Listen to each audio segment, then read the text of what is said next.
All right, if sunlight is best, or supposed to be the best disinfectant when it comes to transparency in government, then shining a light on anything that is happening with our elected leaders would be a good thing.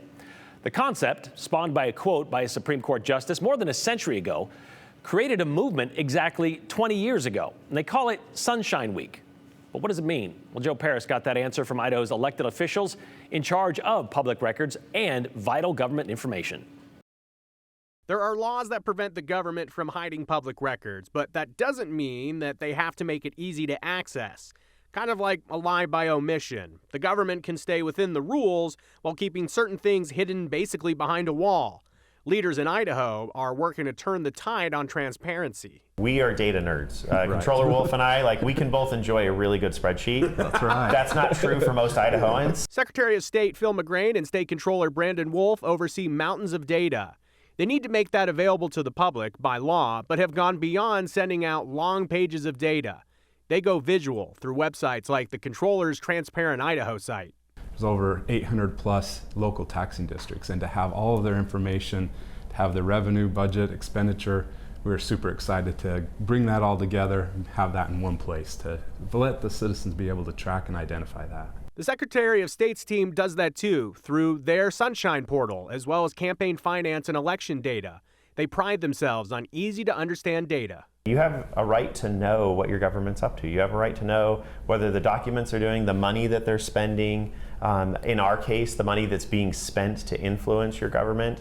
All of that is important in order for us to govern ourselves. This week marks Sunshine Week, a time to highlight government openness and put pressure on public officials to help the public see the whole picture. I think we are leading the way across the nation in terms of access to information. That information has valuable stories deep within it. For example, if you're watching issues going on in the State House and you wonder, why are they doing that? What's happening? Well, it's probably good to follow the money and see what's going on. So we've really made an extended effort to make that translatable to people. Obscurity is the best friend of conspiracy.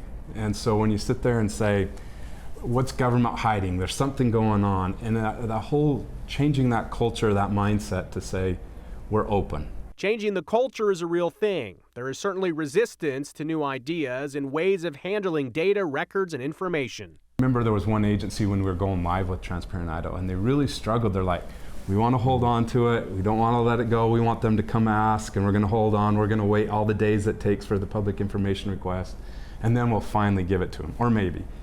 We're trying to just change that culture and mindset of that openness and let that spread and go. And heck, one of the bills that's going through on our campaign finance bill in terms of adding new transparency and increasing it, we've heard from some of the politicos who've said, no, you guys will do too good of a job with this. We're not, we'd be okay with it, but you'll do too good of a job. That's how it should be. That's what our role is to make this easy for the public. So the question is, where do you go from here? And something that we talked about with the Controller and the Secretary of State, Brian, is new abilities through technology. For example, with AI, instead of going through the website right now and trying to go through dashboards and visualizations, which are better than printed pieces of paper, there could be a future where an AI assistant could actually just answer your question, where you say, I'm looking to see how much the state of Idaho spent on pizza. That is something they track, by the way. So, can it tell me where all the dark money is? That is a great question. We'll have to get some more spotlights for that. But yes, ostensibly, yes. If you don't know where to look and an AI could help you, then yeah, I think it could. All right. Thanks, Cheryl. You're welcome.